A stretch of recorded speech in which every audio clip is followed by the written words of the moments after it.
사도신경으로 신앙 고백하십니다. 나는 전능하신 아버지 하나님 천지의 창조주를 믿습니다.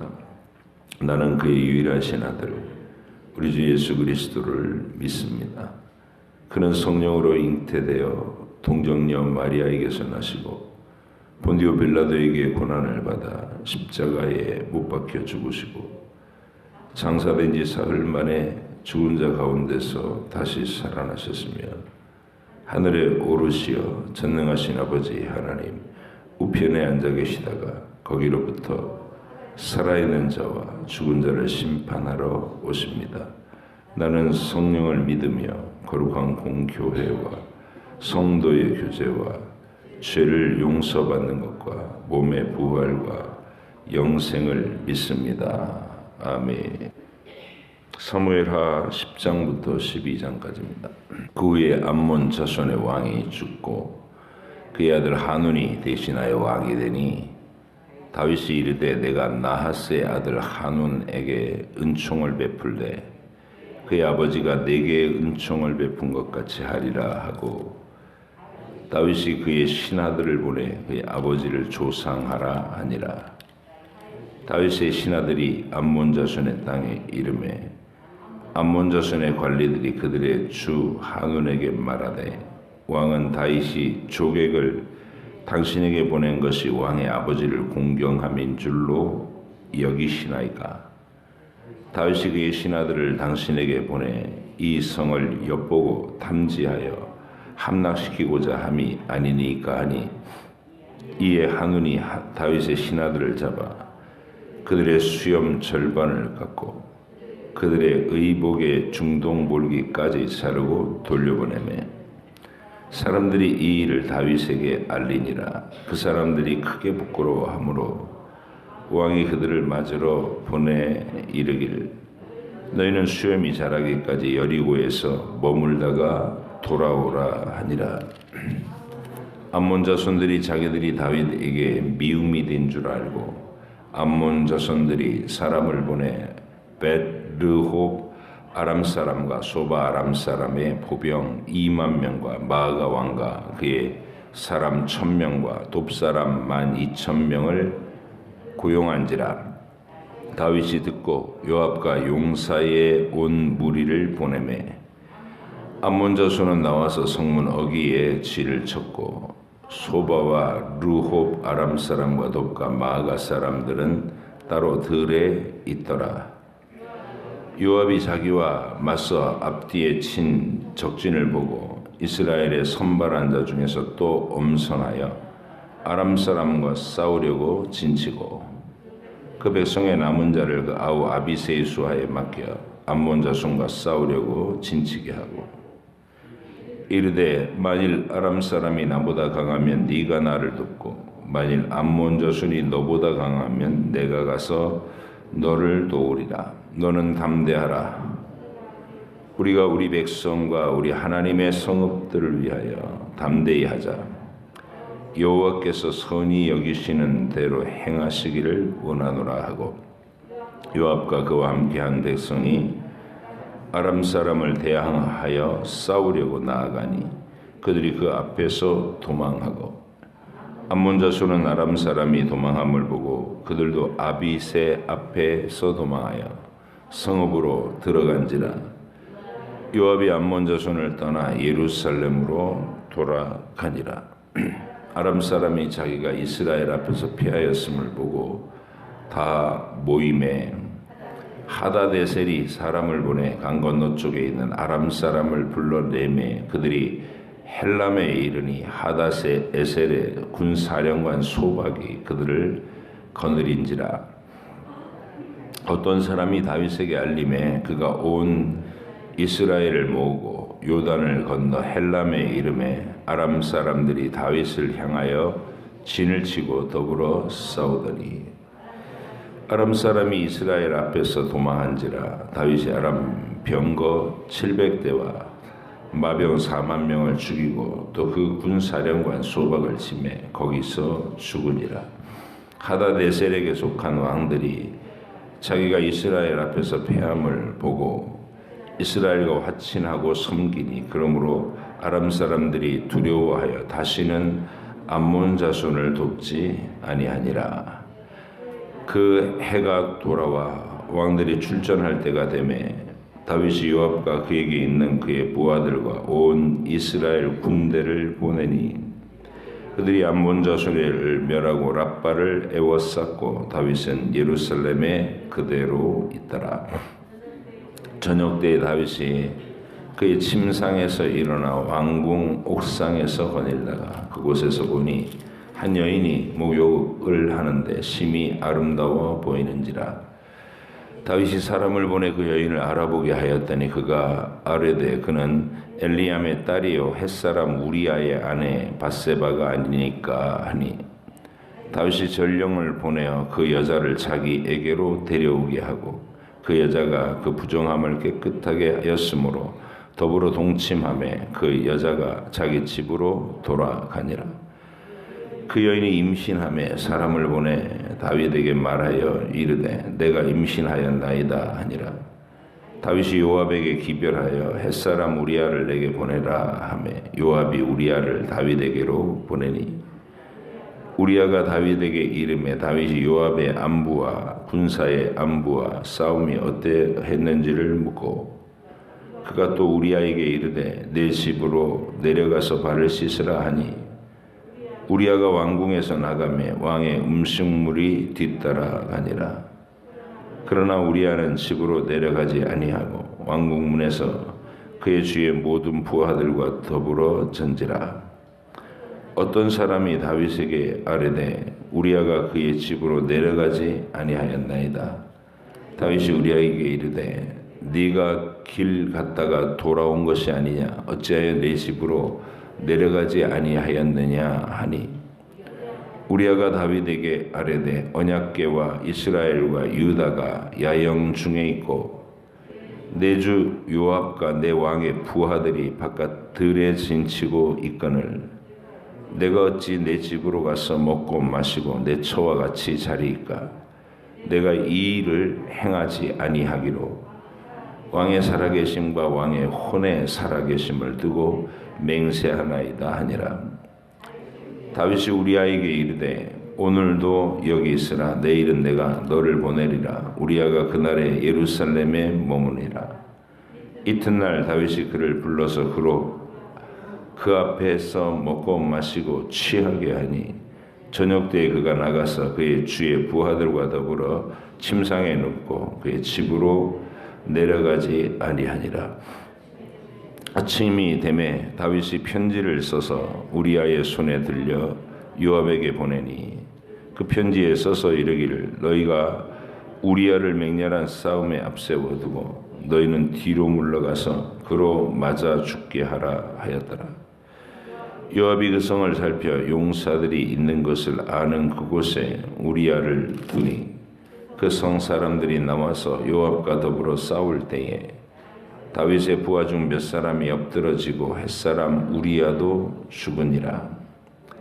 요압이 사람을 보내 그 전쟁의 모든 일을 다윗에게 보고할세 그 전령에게 명령하여 이르되 전쟁의 모든 일을 네가 왕께 보고하기를 마친 후에 혹시 왕이 노하여 내게 말씀하시기를 너희가 어찌하여 성에 그처럼 가까이 가서 싸웠느냐 그들이 성 위에서 쏠 줄을 알지 못하였느냐 여룻베셋의 아들 아비멜렉을 쳐 죽인 자가 누구냐 여인 하나가 성에서 맷돌 윗짝을 그 위에 던짐에 그가 데베스에서 죽지 아니하였느냐 어찌하여 성에 가까이 갔더냐 하시거든 네가 말하기를 왕의 종 햇사람 우리아도 죽었나이다 하라. 전령이 가서 다윗에게 이르러 요압이 그 일을 보내 모든 일을 다윗에게 아뢰어 이르되 그 사람들이 우리보다 우세하여 우리를 향하여 들로 나오므로 우리가 그들을 쳐서 성문 어기까지 미쳤더니 활 쏘는 자들이 성 위에서 왕의 부하들을 향하여 쏘매 왕의 부하 중 몇 사람이 죽고 왕의 종 햇사람 우리아도 죽었나이다 하니 다윗이 전령에게 이르되 너는 요압에게 이같이 말하기를 이 일로 걱정하지 말라 칼은 이 사람이나 저 사람이나 삼키느니라. 그 성을 향하여 더욱 힘써 싸워 함락시키라 하여 너는 그를 담대하게 하라 하니라. 우리아의 아내는 그 남편 우리아가 죽었음을 듣고 그의 남편을 위하여 소리내어 우니라. 그 장례를 마침에 다윗이 사람을 보내 그를 왕궁으로 데려오니 그가 그의 아내가 되어 그에게 아들을 낳으니라. 다윗이 행한 그 일이 여호와 보시기에 악하였더라. 여호와께서 나단을 다윗에게 보내시니 그가 다윗에게 가서 그에게 이르되 한 성읍에 두 사람이 있는데 한 사람은 부하고 한 사람은 가난하니 그 부한 사람은 양과 소가 심히 많으나 가난한 사람은 아무것도 없고 자기가 사서 기르는 작은 암양 새끼 한 마리뿐이라. 그 암양 새끼는 그와 그의 자식과 함께 자라며 그가 먹는 것을 먹으며 그의 잔으로 마시며 그의 품에 누움으로 그에게는 딸처럼 되었거늘 어떤 행인이 그 부자에게 오매 그 부자가 자기에게 온 행인을 위하여 자기의 양과 소를 아껴 잡지 아니하고 가난한 사람의 양 새끼를 빼앗아다가 자기에게 온 사람을 위하여 잡았나이다 하니 다윗이 그 사람으로 말미암아 노하여 나단에게 이르되 여호와의 살아계심을 두고 맹세하노니 이 일을 행한 그 사람은 마땅히 죽을 자라. 그가 불쌍히 여기지 아니하고 이런 일을 행하였으니 그 양 새끼를 4배나 갚아 주어야 하리라 한지라. 나단이 다윗에게 이르되 당신이 그 사람이라. 이스라엘의 하나님 여호와께서 이와 같이 이르시기를 내가 너를 이스라엘의 왕으로 기름 붓기 위하여 너를 사울의 손에서 구원하고 내 주인의 집을 내게 주고 내 주인의 아내들을 내 품에 두고 이스라엘과 유다 족속을 내게 맡겼느니라. 만일 그것이 부족하였을 것 같으면 내가 내게 이것저것을 더 주었으리라. 그런데 어찌하여 네가 여호와의 말씀을 업신여기고 나보기에 악을 행하였느냐. 네가 칼로 햇사람 우리아를 치되 암몬 자손의 칼로 죽이고 그의 아내를 빼앗아 내 아내로 삼았도다. 이제 네가 나를 업신여기고 햇사람 우리아의 아내를 빼앗아 내 아내로 삼았은즉 칼이 내 집에서 영원토록 떠나지 아니하리라 하셨고 여호와께서 또 이와 같이 이르시기를 보라 내가 너와 내 집에 재앙을 일으키고 내가 네 눈앞에서 내 아내를 빼앗아 내 이웃들에게 주리니 그 사람들이 내 아내들과 더불어 백주에 동침하리라. 너는 은밀히 행하였으나 나는 온 이스라엘 앞에서 백주의 이 일을 행하리라 하셨나이다 하니 다윗이 나단에게 이르되 내가 여호와께 죄를 범하였노라 하매 나단이 다윗에게 말하되 여호와께서도 당신의 죄를 사하셨나니 당신이 죽지 아니하려니와 이 일로 말미암아 여호와의 원수가 크게 비방할 거리를 얻게 하였으니 당신이 낳은 아기가 반드시 죽으리이다 하고 나단이 자기 집으로 돌아가니라. 우리아의 아내가 다윗에게 낳은 아이를 여호와께서 치심에 심히 앓는지라. 다윗이 그 아이를 위하여 하나님께 간구하되 다윗이 금식하고 안에 들어가서 밤새도록 땅에 엎드렸으니 그 집의 늙은 자들이 그 곁에 서서 다윗을 땅에서 일으키려 하되 왕이 듣지 아니하고 그들과 더불어 먹지도 아니하더라. 이래 만에 그 아이가 죽으니라. 그러나 다윗의 신하들이 아이가 죽은 것을 왕에게 아뢰기를 두려워하니 이는 그들이 말하기를 아이가 살았을 때에도 우리가 그에게 말하여도 왕이 그 말을 듣지 아니하셨나니 어떻게 그 아이가 죽은 것을 그에게 아뢰일 수 있으랴. 왕이 상심하시리로다 함이라. 다윗이 그의 신하들이 서로 수군거리는 것을 보고 그 아이가 죽은 줄을 다윗이 깨닫고 그의 신하들에게 묻되 아이가 죽었느냐 하니 대답하되 죽었나이다 하는지라. 다윗이 땅에서 일어나 몸을 씻고 기름을 바르고 의복을 갈아입고 여호와의 전에 들어가서 경배하고 왕궁으로 돌아와 명령하여 음식을 그 앞에 차리게 하고 먹은지라. 그의 신하들이 그에게 이르되 아이가 살았을 때에는 그를 위하여 금식하고 우시더니 죽은 후에는 일어나서 잡수시니 이 일이 어찌 됨이니까 하니 이르되 아이가 살았을 때에 내가 금식하고 운 것은 혹시 여호와께서 나를 불쌍히 여기사 아이를 살려주실는지 누가 알까 생각함이거니와 지금은 죽었으니 내가 어찌 금식하랴. 내가 다시 돌아오게 할 수 있느냐. 나는 그에게로 가려니와 그는 내게로 돌아오지 아니하리라 하니라. 다윗이 그의 아내 밧세바를 위로하고 그에게 들어가 그와 동침하였더니 그가 아들을 낳음에 그의 이름을 솔로몬이라 하니라. 여호와께서 그를 사랑하사 선지자 나단을 보내 그의 이름을 여디디야라 하시니 이는 여호와께서 사랑하셨기 때문이더라. 요압이 암몬 자손의 랍바를 쳐서 그 왕성을 점령하며 요압이 전령을 다윗에게 보내 이르되 내가 랍바 곧 물들의 성읍을 쳐서 점령하였으니 이제 왕은 그 백성의 남은 군사를 모아 그 성에 맞서 진치고 이 성읍을 쳐서 점령하소서. 내가 이 성읍을 점령하면 이 성읍이 내 이름으로 일컬음을 받을까 두려워하나이다 하니 다윗이 모든 군사를 모아 랍바로 가서 그곳을 쳐서 점령하고 그 왕의 머리에서 보석 박힌 왕관을 가져오니 그 중량이 금 한 달란트라. 다윗이 자기의 머리에 쓰니라. 다윗이 또 그 성읍에서 노략한 물건을 부수히 내오고 그 안에 있는 백성들을 끌어내어 톱질과 썰애질과 철도끼질과 벽돌 구이를 그들에게 하게 하니라.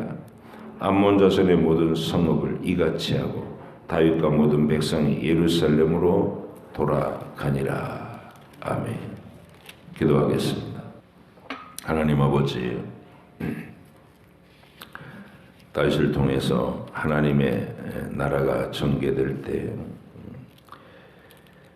그 속에 도사리고 있었던 죄의 실체가 다윗에게서 드러나고 하나님께서 그 죄의 실체를 어떻게 또 그의 일생에 다루어 가시는지 처리해 나가시는지를 우리에게 보게 하시나이다. 전에는 다윗이 자기의 의로운 행위를 의지하는 듯 했으나 이 사건 이후로 그는 철저히 죽을 수밖에 없는 자신을 피로 용서하시는 하나님, 그 구원의 주님을 더욱 집중해서 바라보게 되는 주님, 이 사건을 우리가 깊이 들여다보게 하시고 우리 안에도 언제나 한계와 그 악함과 줄 거스리는 온갖 죄들이 항상 고개를 들고 있음을 기억하고 주님이 죽으시고 부활하신 이날에 하나님께서 그 은혜의 깊이를 알게 하셔서 저희가 말씀의 진리로 잘 무장할 수 있도록 인도하여 주옵소서. 감사드리며 예수님의 이름으로 기도하옵나이다. 아멘.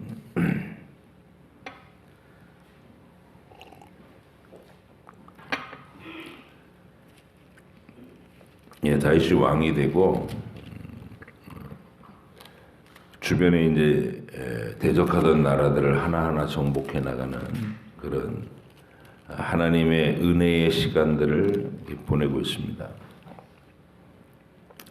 또 특히 이제 우리가 사무엘 하에서 많이 주목해야 되는 것은 다윗이 법궤를 이렇게 찾아내고 하나님의 천막 대신에 성전을 지어서 그것으로 하나님께 영광 돌리려고 하는 간절한 열심을 품고, 그래서 이스라엘 안에서 여호와 신앙의 체계가 풍성하고 굳건하게 세워지도록 힘을 다하는 모습을 우리가 봤습니다. 하나님 앞에서 성전을 지어서 봉헌하겠다.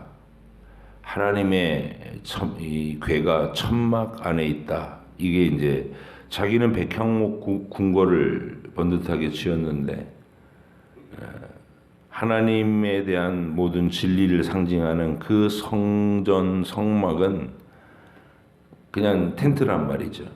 그게 다윗의 마음에 늘 안타까움과 죄스러움으로 작용하는. 그래서 이제 다윗이 성전을 지어드리겠습니다. 그렇게 열심을 품으니까 나단 선지자가 흔쾌하게, 뭐 사람이라면 누구나 다 같은 마음이죠. 자기의 처지가 안락하고 번듯해졌으면 그 상대적으로 하나님께 대한 진리를 나타내는 그 도구나 기구들이 그거보다 이렇게 못하고 초라하면 거기에서 죄송스러워지는 마음은 인지상정이겠죠.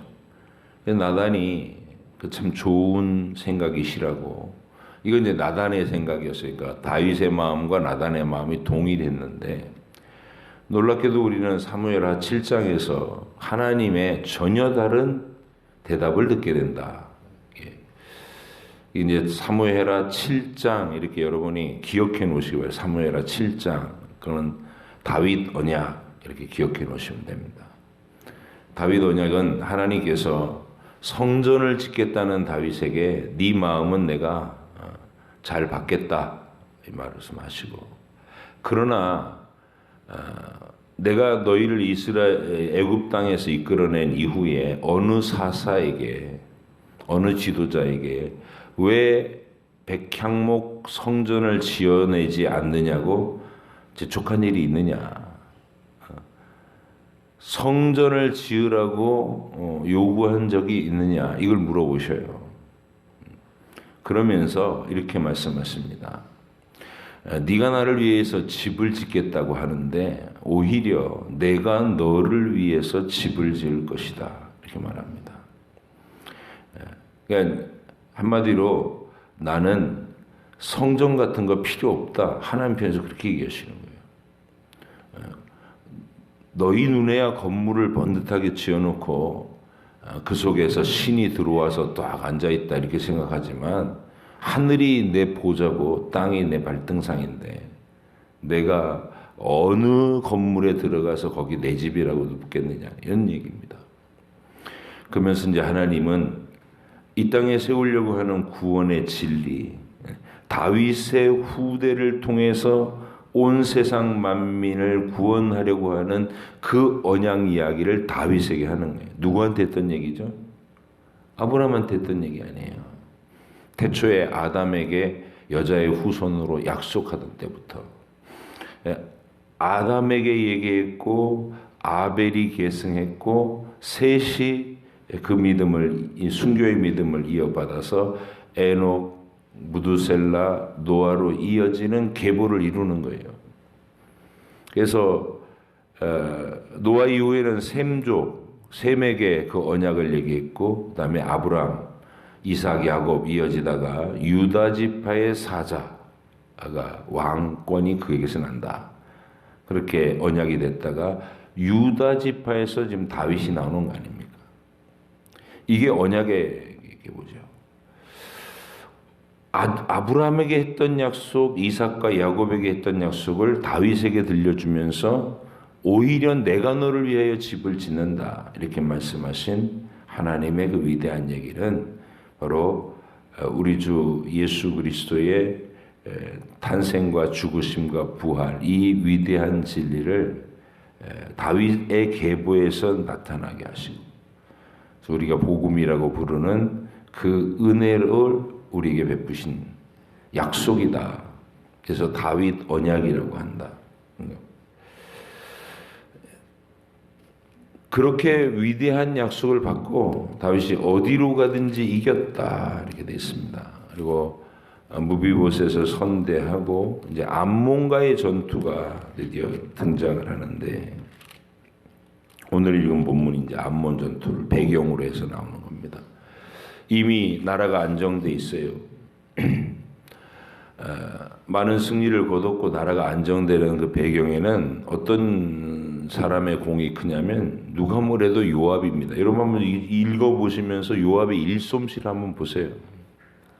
그가 일하는 방식은 누구 하나 흠을 잡을 만한 부분이 없이 아주 말끔하게 처리합니다. 처신에 있어서도. 근데 우리는 그동안 요압이 이렇게 뒤에서 하는 행동을 봤죠.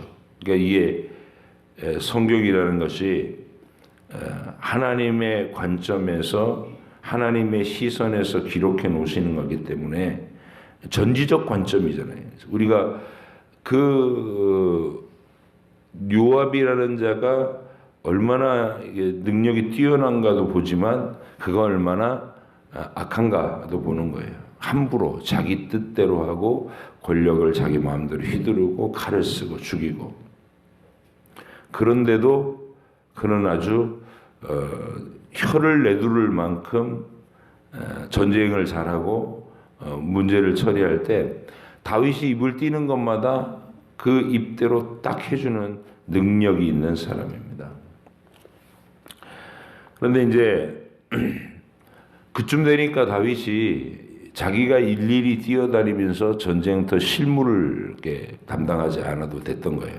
그냥 요압한테 맡겨놓으면 전쟁 다 하고 암몬족 속의 랍바성이 점령될 즈음에 이거 내가 성문 열고 들어가면 내가 영광을 다 받게 되는데 왕께서 오셔서 마지막 개선식을 하십시오. 그래가지고 또 불러갖고 다윗의 면을 세워주고 뭐 이래요. 근데 그 어간에 다윗이 그 한가로운 시간, 그 한가로운 시간과 여유가 그 속에 들어있던 자기도 알지 못했던 어떤 내면의 격동이겠죠. 다윗이 우리가 소년으로 부르심을 받아가지고 기름 부음을 받고 하나님의 전쟁에 투입돼서 뭐 블레셋과의 전투를 감당하고 할 때는 우리가 여기까지 오는 다윗, 사무엘 상하를 통해 등장하고 왕으로 세워지기까지의 다윗이 얼마나 순전하고 아름답습니까? 누구나가 다 매료될 만한 하나님 나라의 어떤 올바르고 고든 길을 가잖아요. 그래서 우리가 시편 18편 같은 데 보면 다윗이 초반기 왕이 될 때에 하나님 앞에 자기 인생을 돌아보면서 감사한 게 이게 왕이 막 될 때거든요. 헤브론에서 비록 유다 지파만의 왕이지만 그냥 쫓겨다니던 도망자 신분에서 드디어 왕이라고 하는 이름을 실질적으로 가지게 됐을 때 자기 인생을 돌아보면서 하나님께 감사하는 고백이 시편 18편인데 거기서 그는 이런 소리를 해요. 깨끗한 자에게 주의 정결하심을 보이시고 의로운 자에게 주의 영화로우심을 보이신다고. 그러면서 자기가 하나님 앞에서 전심으로 의를 구하고 정결한 삶을 산다는 그 고백을 담대하게 합니다. 그렇게 살았다는 거죠. 근데 이제 오늘 우리가 이 장면에 와서는 그랬던 다윗이, 그렇게 신실하고 아름다웠던 다윗이 여유로운 시간에 자기가 알지 못하는 내면의 격정에 휩싸여서 뭔가 이게 쑥 진흙구덩이로 들어가는 모습을 보이는 거라는 거죠. 그 전조는 여러 번 있었습니다. 일단은 다윗 마음속에 있는 사무엘 하로 넘어오면서 다윗의 아내들이 자꾸 많아지죠. 아내들이 많아지고 자녀들이 많이 태어나는 것, 일반적인 왕의 모습인데 그것도 이제 조금 안일함의 요소고, 다른 하나는 뭐냐면 다윗이 뭔가 굉장히 지금 허탈해하고 있다. 인간적으로 외롭고 허전한 마음을 표현합니다. 정치적인 이유에서기도 하지만 사울의 딸 미갈이 자기의 첫 아내잖아요. 일종의 첫사랑인데 이 첫사랑 미갈하고 살 때 사이가 나쁘지 않았단 말이에요. 미갈 공주가 아버지 사울이 막 자기 남편 다윗을 죽이려고 하니까 침상치 들고 와라 하고 군대에게 명령을 하니까 침대 위에다가 이렇게 사람처럼 모양을 꾸며놓고 염소털로 머리처럼 만들어 놓고 그다음에 다윗을 창문으로 탈출시켜가지고 빼돌렸잖아요. 이게 굉장히 당돌한 용기죠. 자기 아버지 사울이 눈이 획 돌아가면 막 창도 던지고 막 그러는 무서운 사람이라는 거 아는데 그 앞에 겁을 안 내고 네가 내 대적 다윗을 빼돌렸냐고 막 노하니까 아주 뭐라 그래요? 이게 당돌하게 거짓말을 합니다. 그가 나를 안 보내면 죽이겠다고 하는데 어떻게 해요? 이렇게 말하고 넘어갔어요. 그런 미갈 공주를 발디엘이라는 남자한테 보내버립니다. 사울이 한 짓이 그랬죠. 이건 법도도 없고 그냥 자기가 하고 싶은 대로 한 거예요. 근데 미갈 공주가 발디엘에게 가서 10년이라는 세월을 잘 살아요. 둘이 알콩달콩하게. 발디엘이 얼마나 미갈 공주를 사랑했으면 이게 이제 정치적인 일이니까 어느 날 난데없이 벼락을 맞은 거 아니에요. 한 10년 잘 살았는데 저 아브넬이 북왕주의 실권을 쥐고 있었는데 이 사울 왕가의 실권을 쥐고 있었는데 나라를 연합시키려면 내 아내 미갈을 데려와야 내가 만나주겠다 이렇게 조건을 걸으니까 수소문해가지고 미갈을 찾았는데 발디엘하고 살고 있더라고요. 근데 어떻게 해요? 정치적으로 이제 권력자가 미갈을 수소문해서 강제로 데리고 와서 다윗에게 갑니다. 발디엘이 따라와서 울고 막 그래요. 집에 가라 쫓아보내고. 그렇게 왔던 미갈이 다윗하고 이렇게 마주친 장면이 이제 법궤 옮겨올 때 창문 밖으로 이렇게 쳐다보다가 다윗이 펄쩍펄쩍 뛰면서 춤을 추니까 자기는 그 모임에 참여도 안 한 거예요. 그죠? 방 안에 있었다는 창에서 내다봤다는 것은 수만 명이 운집해서 막 법궤가 찾아진 곳에서 감격스러워하고 왕부터 막 맨 앞에 서서 펄쩍펄쩍 뛰면서 이렇게 노래하고 찬송하는데 미갈 공주는 그때 창으로 내다보면서 멸시하는 마음을 품더라는 거예요. 천박한 것 이러면서 자기 남편을 그냥 왕이 돼갖고 채통 없이 그냥 배꼽이 드러나도록 막 에봇을 입고 펄떡펄떡 뛰니까 미갈 공주는 공주 출신이고 다윗은 양치기 출신이고 젊었을 때는 그의 용맹함에 반해서 뭐 사랑도 하고 결혼도 했지만 이제는 마음이 달라진 거예요. 10년이라는 세월에 안목이 달라졌고 무엇보다도 미갈 속에 여호와 하나님께 대한 신앙의 고백이 공유가 안 되니까 그 부딪히는 장면을 우리가 볼 때 다윗이 미갈을 만나고 그 미갈 빼앗긴 이후에 아히노암의 딸과 그 다음에 아비가일이라는 사람이 이렇게 여러 고난 가운데서 얻은 아내들이 있지만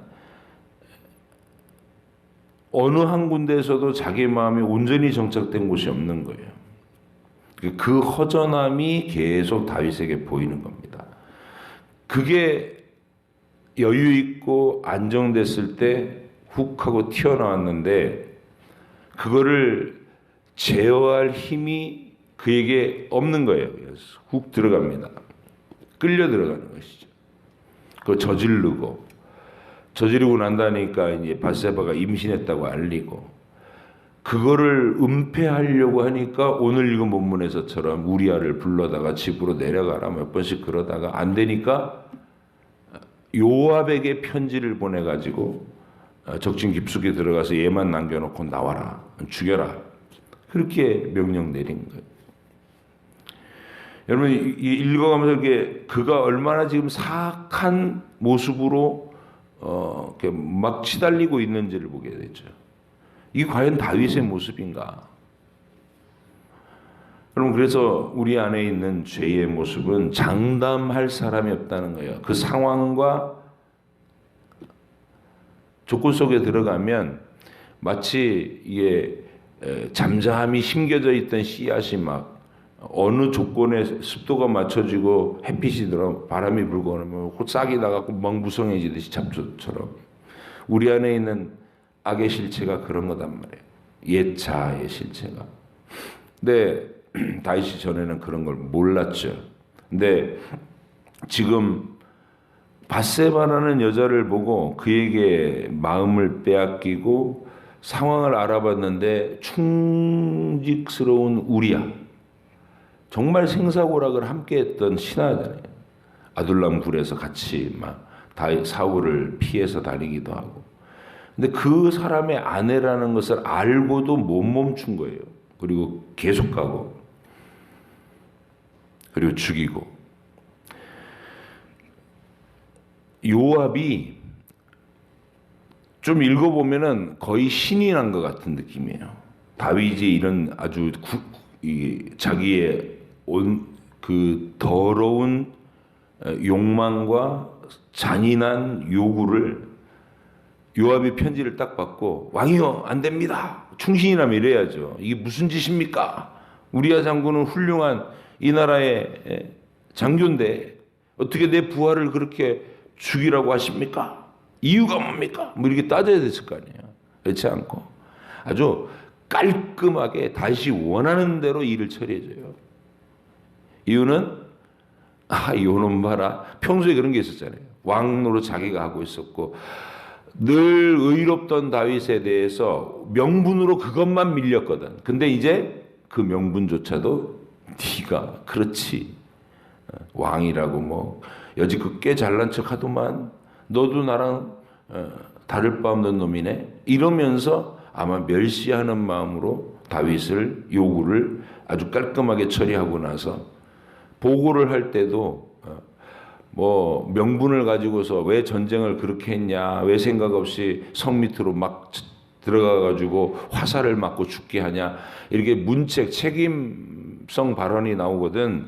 딴 말 하지 말고 왕의 종 우리야도 죽었습니다 이 말만 해라. 그러면 왕이 알아들을 것이다. 그렇게 얘기를 했더니 다윗도 한다는 말이 화살은 뭐 누구든 죽일 수 있는 거다면서 걱정하지 말라고 순식간에 악당인 요압과 다윗이 짝짝꿍이 됐어요. 이게 죄의 본질입니다. 거기에 대해서 하나님이 그 상황을 보고 어떻게 이제 노여워하시며 이 문제를 처리해 가시는가. 그래서 처음에 내가 너를 죽이겠다 그러십니다. 하나님의 반응은 나단이 그 죄의 실상을 드러내면서 그것도 비유를 들어 얘기해 갖고 다윗의 내로남불로 자기가 한 짓은 전혀 이렇게 쓱 감춰놓고 뭐 양 잡아먹은 부자를 그는 죽어야 할지니라 이러면서 막 또 뭐 승질을 내면서 판단을 해요. 바로 당신이 그 사람이요 이렇게 얘기하고 이제 실상을 드러냈습니다. 근데 이 사건이 이제 앞으로 전개되는 과정을 우리가 잘 봐야 되는데 하나님이 다윗을 정말 처절하게 낮추십니다. 처음부터 행세는 계속 선을 행하는 것으로 행세를 하고 있죠. 남편을 잃은 밧세바를 데려다가 왕이 보살피는 이거는 선행이에요. 이스라엘 상황에서는 그 선행하는 것으로 포장해 놓고 아이가 태어나는데 하나님이 그를 징계하는 것으로 이 일을 얼마나 하나님이 노여워하시는지를 그들에게 나타내신 것. 밧세바와 다윗의 아이를 죽이십니다. 근데 다윗이 뭐 금식하고 이런 얘기가 이제 쭉 나오는데 이 얘기는 일단 다윗의 그 신앙 명분에 치명타를 가했죠. 누가 즐거워했어요? 요압이 즐거워했어요. 낄낄거린 겁니다. 나단이 얘기한 게 이게 마귀에게 틈을 준 거다. 그에게 명분을 힘을 실어준 거다. 이제 이 나라에 많은 어려움이 있을 거다. 네 집에도 많은 어려움이 있을 것이다. 그렇게 얘기해서 후에 이 상황이 전개될 때 다윗의 아들들은 사춘기 소년 정도였을 거라고요. 그들이 이 상황을 다 낌새로 느낌으로 다 봅니다. 그리고 그 아버지의 그런 모습을 보고 자란 사춘기의 소년들이 커졌을 때 암논이 되고 압살롬이 되는 거예요. 하나님이 그 예고를 하십니다. 그러나 우리는 다윗이 택하심을 받고 또 하나님의 이 지적을 받았을 때 엎드려 울며 통곡하며 자신의 죄의 실체를 인정했습니다. 그리고 나서 이 최종적으로 도달하는 그림은 물론 그 다윗이 혹독하게 대가를 일평생 치러가는 거예요. 한번 쭉 보시면 다윗은 사실 70까지 살지만 그 70평생이 순탄하거나 행복했다. 다윗이 행복했다. 그러면 행복할 틈이 있었어요, 다윗이? 소년 시절에 어렸을 때는 양치기 하느라고 고달팠어요. 아버지가 그냥 아예 팽개치고 산속에 그냥 유폐시켜 버렸으니까. 그리고 발탁되고 나서는 기름 부음을 받고 나서는 전쟁터 뛰어다니면서 나중에 사울에게 쫓겨다니느라고 매일 죽을 둥살둥하면서 살았고 왕되고 얼마 안 돼가지고 이제 이 일이 벌어지고 하나님이 그의 인생을 요압이라고 이게 하는 막강한 권력과 맞대면 시켜놓고 또 자식들 사이에서 분란이 계속 일어나면서 바람잘 날 없이 마음 편할 날 없이 살게 했어요. 다윗은 그걸 고스란히 겪습니다. 그러나 우리가 또 한 가지 놓치지 말아야 되는 것은 그런 다윗을 저런 불의한 인간은 하나님의 나라에서 제거해야 돼 하고 일어났던 아히도벨 같은 도독군자들이 압살롬이 그를 업고 그를 등용해 갖고 다윗에게 칼을 들었죠. 근데 다윗에게 나타내고자 하신 하나님의 뜻은 피로 속죄하셔서 죄인들을 구원하시는 그 은혜에 대한 표징이라는 것이죠. 하나님은 다윗의 범죄까지도 하나님의 그 진리를 설명하는 도구로 마침내 변화시켜 사용하신다. 그래서 로마서에서 얘기하는 아브라함과 다윗이 받은 게 뭐냐? 스스로 뭔가 대가를 얻을 만한 뭔가를 해서 하나님 앞에 대가로 구원을 받는 게 아니라 일한 것이 없이 거저받는 은혜였다. 그래서 다윗의 입으로 고백한 바는 허물의 사함을 얻고 죄를 가리우심을 받는 사람의 행복에 대하여. 그게 복음입니다. 다윗은 처절한 인생을 살지만 그래도 하나님께서 그 인간적으로 들여다보면 용납하기 어려운 천인공노할 사악한 인간인 다윗이지만 그런 짓을 했지만 그를 피로 덮어서 하나님 나라에서 그 입지를 잃어버리지 않도록 붙들어 주신 은혜를 우리가 보게 되는 것이죠. 이 구원의 도리를 여러분과 제가 바라보고 우리 안에 숨겨져 또아리를 틀고 있는 죄성에 대해서 아무도 자신해서는 안 됩니다. 다윗의 사례를 보면 나도 어떤 상황 어떤 조건 속으로 들어가면 내 이기적인 자아가 하나님의 통치를 받지 않는 상태가 되면 무슨 일이든 할 수 있는 존재가 우리다. 그래서 두려워해야 하고 그리고 날마다 허물이 하나님 앞에 나타날 때마다 다윗처럼 절실하게 엎드려서 허물을 덮고 죄를 가려주시는 그리스도의 보혈의 은혜 의지하시고 그리고 다윗처럼 실패하고 죄에 끌려다녔던 사람들에 대해서 내로남불로 막 다른 사람의 허물이 드러나면 입에 거품을 물면서 심판자가 되려고 하는 거 그건 이제 앞으로 계속 다뤄가겠지만 압살롬과 아히도벨처럼 하는 겁니다. 그건 바리새인의 의기도 하고요. 도덕주의, 율법주의는 그런 겁니다. 우리가 걸어가는 길은 그 길이 아니라 은혜의 길입니다. 죄인임을 인정하고 피를 철철 흘리면서 평생 살면서 하루도 다윗이 편하게 마음 편히 사는 날이 없어요. 죽는 날까지. 그런데 다윗은 그 속에서 양심의 피를 철철 흘리면서 하나님의 징계를 끝까지 받고 허물 덮고 죄를 가려주시는 그리스도의 은혜를 봅니다. 그리고 그 고백을 시편으로 남겨요. 이게 우리가 걸어가야 될 복음의 길인 줄 압니다. 오늘 부활의 날에 저와 여러분 마음속에 이런 진실한 하나님의 진리의 핵심을 꿰뚫어 보는 고백과 믿음이 있어서 이 부활이 더욱 감격스럽게 맞아지는 여러분 되시기를 축복합니다. 기도하겠습니다. 하나님 아버지 감사합니다. 슬픈 얘기고 힘든 얘기이긴 하지만 어찌 보면 복음의 가장 핵심적인 이야기도 한 이 다윗의 범죄 이야기를 다뤘습니다.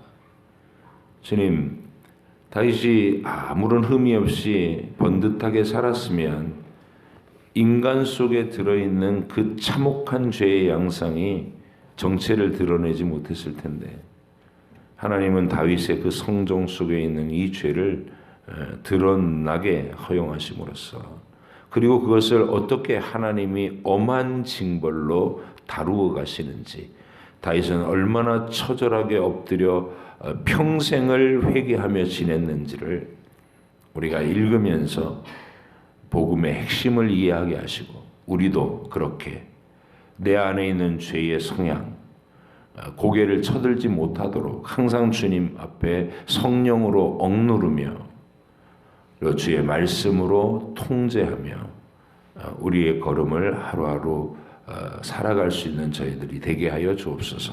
감사드리며 예수님의 이름으로 기도하옵나이다. 아멘.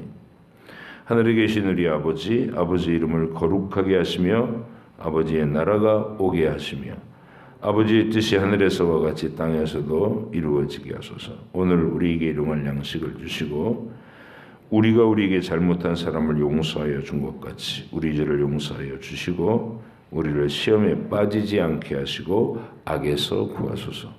나라와 권능과 영광이 영원히 아버지의 것입니다. 아멘.